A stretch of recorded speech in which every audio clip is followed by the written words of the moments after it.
Em 1960, o radiologista e anestesista de um hospital no Tennessee, chamado Ron Wright, decidiu iniciar sua carreira como arqueólogo amador.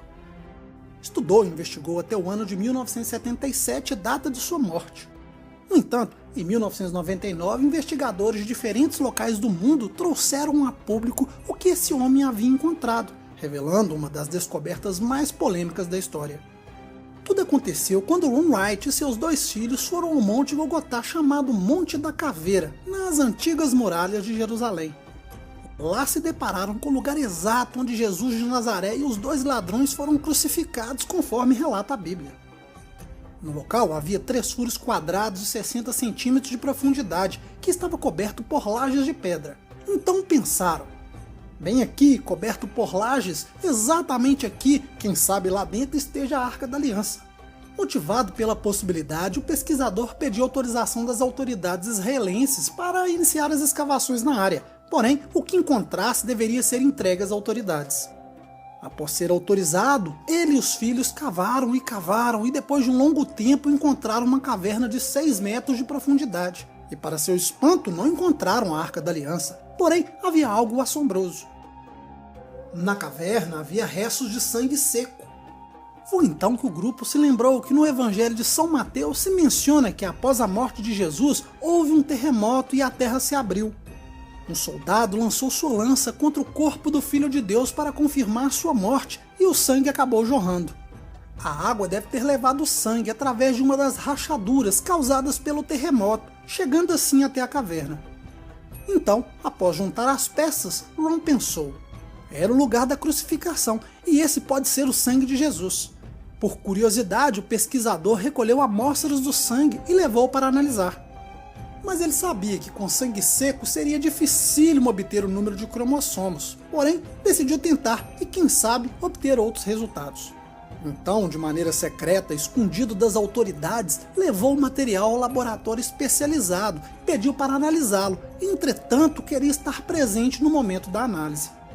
O resultado deixara os especialistas confusos diante de um sangue com apenas 24 cromossomos, porque era impossível, porque o ser humano tem 46, ou seja, 23 da mãe e 23 do pai. Os analistas insistiram com o pesquisador para saber onde havia encontrado aquela amostra que veio de uma fonte não humana. Ron então contou: esse é o sangue do Cordeiro de Deus, o sangue de Jesus de Nazaré, e em seguida revelou onde encontrou.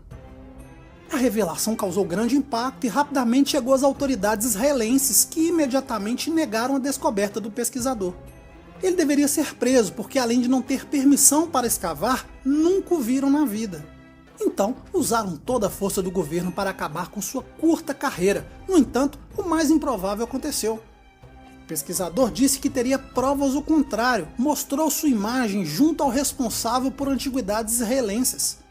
Em sua defesa, Ron afirmou que o local era uma área de domínio público, protegida, que havia muitas testemunhas e ninguém seria louco de cavar sem permissão, porque no mínimo seria preso. Mas em 1989 as escavações foram fechadas e desde então tem havido muita especulação e várias controvérsias sobre os achados do sangue de Jesus. Ron Wright morreu em 1999 e até seu último sopro de vida continuou afirmando: esse era o sangue de Jesus, um sangue não humano, está provado e as autoridades não permitiram divulgar a verdade. Anos depois, sua viúva comentou que o marido escondeu uma amostra do sangue e que em breve a verdade virá à tona. Embora todos os atos e condutas de Jesus por si só já demonstrem que ele foi diferente, talvez alguém com dons sobrenaturais, meu marido encontrou só mais uma prova que demonstra que Jesus não era humano. E eu lhe pergunto, e você? O que acha? Deixe sua opinião nos comentários, não esqueça o like e compartilhe para fortalecer a nossa amizade. Eu sou o Wagner Souza, forte abraço e até mais.